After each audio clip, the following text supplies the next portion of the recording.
Next हम लोग देखते हैं very very important topic renal system में इन्फेक्शन ऑफ किडनी। ठीक है। इससे पहले हमने जो किडनी से रिलेटेड बहुत सारे जो क्वेश्चन थे, stone, renal stone, ureter stone, सब हम लोग देख चुके हैं। हम लोग देखते हैं अब इन्फेक्शन ऑफ किडनी। ठीक है। इन्फेक्शन ऑफ किडनी में हमको कौन कौन से टॉपिक देखना है। पहले बात करते हैं पाइलोनेफ्राइटिस या ई। ठीक है। पाइलोनेफ्राइटिस पहला जो टॉपिक रहेगा, पाइलोनेफ्राइटिस। बहुत कॉमन क्वेश्चन है, थ्योरी एग्जाम की बात करें एंड कॉम्पिटिटिव एग्जाम में भी आता है। ड्यू टू इन्फेक्शन ऑफ, इसका है ड्यू टू इन्फेक्शन या किसी भी इन्फेक्शन के कारण क्या हो जाना, inflammation of parenchyma of kidney. जब किडनी की जो पेरेन्काइमल सेल्स होती हैं जिसका नाम होता है नेफ्रॉन, जो पेरेन्काइमल सेल्स होती हैं, यदि वहाँ पर इन्फ्लामेशन हो जाए ड्यू टू इन्फेक्शन या किसी भी कारण से, यदि खासकर हम बात करें इन्फेक्शन के कारण से, यदि किडनी की पेरेन्काइमल सेल से मतलब नेफ्रॉन में कोई इन्फ्लामेशन हो जाए, उसे हम क्या बोलते हैं, पाइलोनेफ्राइटिस बोलते हैं। दूसरा है पायोनेफ्राइटिस। पायोनेफ्राइटिस मतलब क्या होता है due to infection, due to infection क्या होगा, पस फॉर्मेशन इन पेरेन्काइमा, मतलब यदि पेरेन्काइमा सेल जो होती है, पेरेन या पेरेन्काइमा ऑफ किडनी की बात करते हैं, मीन्स हम नेफ्रॉन की बात करते हैं, नेफ्रॉन बोलते हैं या पेरेन्काइमा ऑफ किडनी बोलते हैं, वहाँ यदि पस बन जाता है तो हम इसे क्या बोलेंगे, पायोनेफ्राइटिस। पायो ऊपर क्या था, पाइलो, पाइलो मतलब हो गया इन्फ्लामेशन, और पायो मतलब क्या हो गया, यहाँ पस फॉर्मेशन हो गया, उसे हम बोलते हैं। आगे हम बात करते हैं renal carbuncles. Renal carbuncles most important question है थ्योरी में भी एंड कॉम्पिटिटिव एग्जाम की हम बात करें तो। ठीक है। इसमें आपको याद रखना है कॉर्टिकल एप्सिस, मतलब जो किडनी का जो कॉर्टेक्स पार्ट होता है वहाँ पर एप्सिस का फॉर्म हो जाना। ठीक है। कॉर्टेक्स पार्ट जो होता है किडनी का, वहाँ पर क्या हो जाना, एप्सिस फॉर्मेशन या abscess formation in region of cortex of renal या किडनी, किडनी के कॉर्टेक्स पार्ट में एप्सिस फॉर्म हो जाना रीनल कार्बंकल कहलाता है या ऑल्सो कॉल्ड कॉर्टिकल एप्सिस भी बोलते हैं। फिर है पेरीनेफ्राइटिस, सॉरी पेरीनेफ्रिक एप्सिस, पेरीनेफ्रिक एप्सिस, इसे हम बोलते हैं कि किडनी का जो कैप्सूल वाला पार्ट होता है, जो किडनी का जो कैप्सूल वाला बाहर वाला जो कैप्सूल वाला पार्ट होता है, वहाँ पर ये दिख रहा है कैप्सूल वाला पार्ट, नेफ्रॉन तो अंदर होते हैं। ठीक है। यहाँ कॉर्टेक्स पार्ट होता है, कॉर्टेक्स एंड मेडुला पार्ट जो होता है, जो कॉर्टेक्स वाला पार्ट होता है वहाँ पर होगा तो रीनल कार्बंकल बोलेंगे। लेकिन जो हम बोलेंगे बाहर जो ये कैप्सूल वाला पार्ट होता है, यहाँ पर यदि आपको एब्सेस मिल जाता है किडनी के कैप्सूल वाले पार्ट में, तो हम इसे बोलेंगे पेरीनेफ्रिक एब्सेस बोलेंगे या कैप्सूल पार्ट ऑफ किडनी, या विदाउट पैर मतलब उसमें पेरेन्काइमल सेल्स इन्वॉल्व नहीं, पेरेन्काइमल सेल्स के उसी नेफ्रॉन सेल्स में नहीं है, तब आपको मिलता है तो हम इसे क्या बोलते हैं, पेरीनेफ्रिक एब्सेस बोलते हैं। तो pyelonephritis, pyonephritis, renal carbuncles and perinephric abscess, ये चार मोस्ट इंपॉर्टेंट क्वेश्चंस बनते हैं किडनी के या इन्फेक्शन ऑफ किडनी के, जिसको हम वन बाई वन देखने वाले हैं। ठीक है। तो पहला हम लोग देख लेते हैं क्या, पाइलोनेफ्राइटिस। पाइलोनेफ्राइटिस क्या होता है। ठीक है। पाइलोनेफ्राइटिस ऑलरेडी बता चुका है मैंने, inflammation of parenchyma of kidney, या मतलब किडनी की पैरेन्काइमा या पेल्विक, जो रीनल पेल्विस है, रीनल पेल्विस या किडनी की पैरेन्काइमा में इन्फ्लामेशन हो जाना ड्यू टू बैक्टीरियल इन्फेक्शन, और स्पेसिफाई कर दी हमने, बैक्टीरिया के इन्फेक्शन के कारण आपके किडनी के पैरेन्काइमा में इन्फ्लामेशन हो जाना कॉल्ड पाइलोनेफ्राइटिस कहलाता है। ठीक है। आगे देखते हैं, ये दो टाइप के होते हैं, एक्यूट पाइलोनेफ्राइटिस एंड दूसरा होता है chronic pyelonephritis. Acute pyelonephritis and chronic pyelonephritis. यदि अब एक्यूट पाइलोनेफ्राइटिस की बात करेंगे, सडन ऑनसेट बैक्टीरियल मतलब अचानक से किडनी के पेरेन्काइमा में बैक्टीरिया का इन्फेक्शन हो जाना, bacterial infection of parenchyma of kidney, sudden onset मिलेगा आपको bacterial infection of parenchyma of kidney, most common form हमको होता है, ये मोस्ट कॉमन फॉर्म। यदि हम क्रोनिक की बात करें तो recurrent and progressive renal region. ठीक है। मतलब प्रोग्रेसिव, प्रोग्रेसिव धीरे धीरे धीरे धीरे बढ़ रहा है, या बार बार आपको बैक्टीरियल इन्फेक्शन मिल रहा है कहाँ पर, पैरेन्काइमा ऑफ किडनी में, ठीक है। जब वो रिकरेंट एंड प्रोग्रेसिव होता है तो ये प्रोग्रेसिव स्कार फॉर्म होता है किडनी की पैरेन्काइमा में। डैमेज होगी फिर हीलिंग होगी, स्कार बनेगा, डैमेज होगी फिर हीलिंग होगी, स्कार बनेगा, एंड जिस कारण से आपका रीनल डैमेज भी मिल सकता है। तो जिसमें क्रोनिक मतलब होता है बार बार बैक्टीरिया का इन्फेक्शन होना, या progressive sorry persistent, progressive word नहीं आएगा, परसिस्टेंट, ठीक है। परसिस्टेंट, प्रोग्रेसिव वर्ड नहीं आएगा, यदि मैंने प्रोग्रेसिव बोल दिया, प्लीज इसको आप करेक्ट कर लें। रिकरेंट एंड परसिस्टेंट जो होगा, परसिस्टेंट लंबे समय से इन्फेक्शन बना रहेगा, वो आपका होगा रीनल इन्फेक्शन और क्रोनिक रीनल पायलोनेफ्राइटिस, जिसमें आपका प्रोग्रेसिव स्कारिंग होगी, बार बार डैमेज होगा, हीलिंग होगी, स्कार बनेगा, एंड जिस कारण से रीनल डैमेज होने की संभावना वो मिलती है। ये आपके 2 टाइप होते हैं, याद रखना। आगे देखते हैं कॉज़।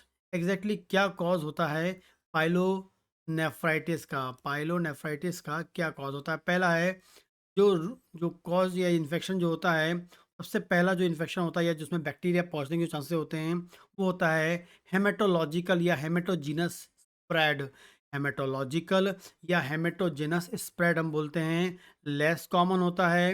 एंड सिस्टमिक इन्फेक्शन मतलब सेप्टिसीमिया, जब आपके ब्लड में इन्फेक्शन होगा, उस ब्लड का जो इन्फेक्शन है वो किडनी की पैरेन्काइमल सेल्स में या पैरेन्काइमा में इन्फेक्शन प्रोड्यूस करके इन्फ्लेमेशन प्रोड्यूस करता है। तो जो पहला जो है वो हेमेटोलॉजी है, या हेमेटोजेनस बोलते हैं, ब्लड से किडनी में इन्फेक्शन पहुंचना, या ब्लड में इन्फेक्शन हो जाए और ब्लड का जो इन्फेक्शन है वो किडनी में पहुंच जाए, मतलब पैरेन्काइमा में पहुंच जाए, इसे हम सेप्टिसीमिया बोलते हैं। सेकेंड हम बोलते हैं असेंडिंग इन्फेक्शन। असेंडिंग इन्फेक्शन मतलब होता है आपके ऊपर की ओर, मतलब आपके यूरेटर से, सॉरी यूरेथ्रा से, ब्लैडर, यूरेटर, है ना? जैसे आपकी किडनी है, ये किडनी में आपका यूरेटर है, ये ब्लैडर है, ये यूरेथ्रा है। यहाँ से इन्फेक्शन ऊपर की ओर जा रहा है, ठीक है? असेंडिंग हम इसे बोलते हैं। मोस्ट कॉमन होता है मेल में, बार-बार मेल और फीमेल दोनों में, यदि यूटीआई या लोअर यूटीआई, यदि बार-बार यूटीआई होता है या यूटीआई की जो संभावना होती है, इसमें यूटीआई इन्फेक्शन होता है, वो धीरे-धीरे ऊपर की ओर बढ़ जाता है। यूरेथ्रा से यूरिनरी ब्लैडर, यूरिनरी ब्लैडर से यूरेटर, यूरेटर से किडनी में पहुँच जाता है और किडनी के पैरेन्काइमा में क्या करता है, इन्फ्लेमेशन होता है। तो पहला है हेमेटोलॉजिकल, दूसरा है असेंडिंग, तीसरा हम बात करेंगे जो इसमें बैक्टीरिया होते हैं, जो भी बैक्टीरिया असेंडिंग से जा रहे हैं या ब्लड से जा रहे हैं, कौन सा बैक्टीरिया होते हैं? पहला है इकोलाई, एरिस्टिया कोलाई या इकोलाई, सबसे कॉमनेस्ट टाइप ऑफ बैक्टीरिया होता है इकोलाई।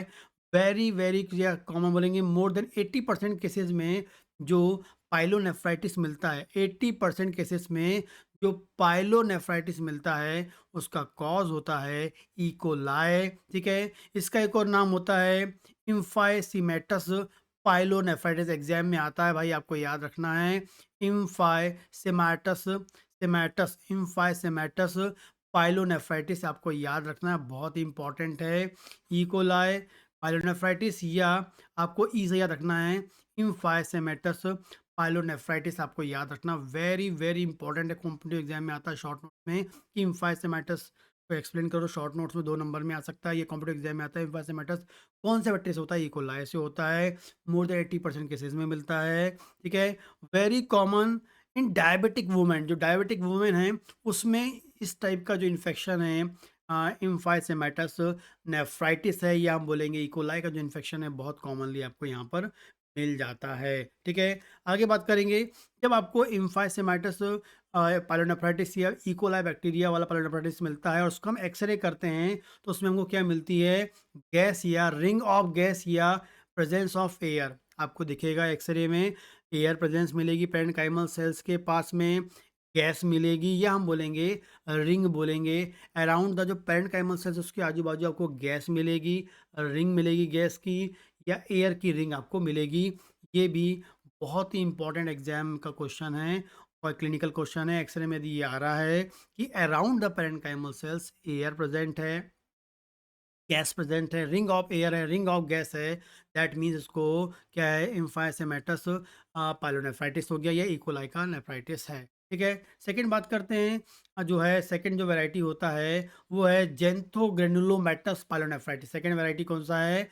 जेंथो जेंथो ग्रेनुलोमैटस पाइलोनेफ्राइटिस, जेंथो ग्रेनुलोमैटस पाइलोनेफ्राइटिस बोलते हैं, जिसमें बहुत कॉमनली किस कारण से हो सकता है?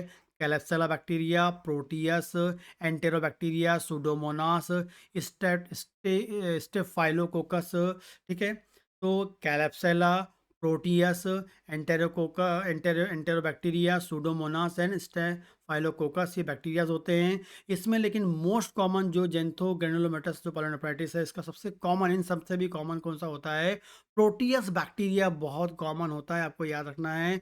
और मोर कॉमन जो होता है आपको मिलेगा किसमें? जो प्रोटीज बैक्टीरिया होते हैं, कॉमनली आपको इसके पहले वाले वीडियो में बताया था। प्रोटीज बैक्टीरिया जो होते हैं वो खासकर यूरिएज नाम का एक एंजाइम प्रोड्यूस करते हैं, जो यूरिया को अमोनिया में कन्वर्ट करते हैं और फाइनली प्रेसिपिटेट करके स्टोन फॉर्मेशन में के रिस्पॉन्सिबल होते हैं। कौन सा? स्टैगहॉर्न स्टोन जो है वो फॉर्मेशन के रिस्पॉन्सिबल होता है। जिसको स्टैगहॉर्न स्टोन हो रहा है उसमें भी आपको जेंथो ग्रेनुलोमैटस पाइलोनेफ्राइटिस मिलेगा। या हम बोलेंगे जिसमें आपको प्रोटीज नाम का बैक्टीरिया है वो भी रिस्पॉन्सिबल होता है किसके लिए? जेंथो ग्रेनुलोमैटस पाइलोनेफ्राइटिस के लिए। इसमें एग्जैक्टली क्या होता है? जो रीनल टिश्यूज होते हैं, रीनल सेल्स होती हैं, वो रिप्लेस हो जाती हैं जेंथो ग्रेनुलोमैटस टिश्यू से, ठीक है? Which containing the lipid laden macrophages, ठीक है? मतलब due to bacterial infection, proteus के इन्फेक्शन, या यूरिएस फॉर्मिंग बैक्टीरिया के कारण जो है वहाँ का जो नॉर्मल टिश्यूज है, रीनल टिश्यू है, वो रिप्लेस हो जाता है या कन्वर्ट हो जाता है या वहाँ बन जाता है जेंथो ग्रेनुलोमेटस टिश्यू फॉर्म हो जाता है, जिस कारण से हम इसे क्या बोलते हैं?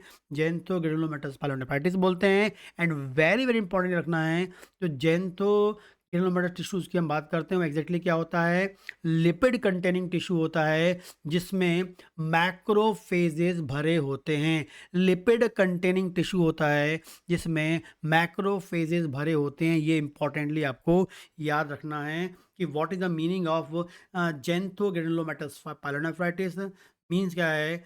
लिप विच कंटेनिंग लिपिड, ठीक है? और लोडेन विथ मैक्रोफेज, मतलब उसमें मैक्रोफेजेस प्रेजेंट होती हैं, ठीक है? आगे हम बात करते हैं, तो ये कुछ इंपॉर्टेंट कॉजेज हैं। इसके इसके अलावा हम बोलेंगे रिस्क फैक्टर्स क्या होते हैं, ठीक है? रिस्क फैक्टर्स क्या होते हैं वो हम लोग देखते हैं। रिस्क फैक्टर्स क्या मतलब? ऐसे कुछ फैक्टर्स होते हैं जो हेल्प करते हैं किसको? पाइलोनेफ्राइटिस के लिए रिस्पॉन्सिबल होते हैं। फीमेल, मतलब ऐसी फीमेल जिसका यूरेथ्रा शॉर्ट है, उसमें असेंडिंग इन्फेक्शन इजीली ऊपर जा सकता है, इसलिए बोला गया है। प्रेग्नेंट वुमेन की हम बात करेंगे, प्रेगनेंसी के दौरान मिल सकता है। यदि किसी को मेल की बात करेंगे तो उसमें बीपीएच, बेनाइन प्रोस्टेट हाइपरट्रॉफी हो गई हो, ठीक है? या यूटीआई ऑब्स्ट्रक्ट, मतलब urine track obstruction, urine track में ऑब्स्ट्रक्शन हो। जैसे मेल की बात करेंगे बीपीएच है, स्टोन मेल फीमेल दोनों में हो सकता है, ट्यूमर मेल फीमेल दोनों में हो सकता है।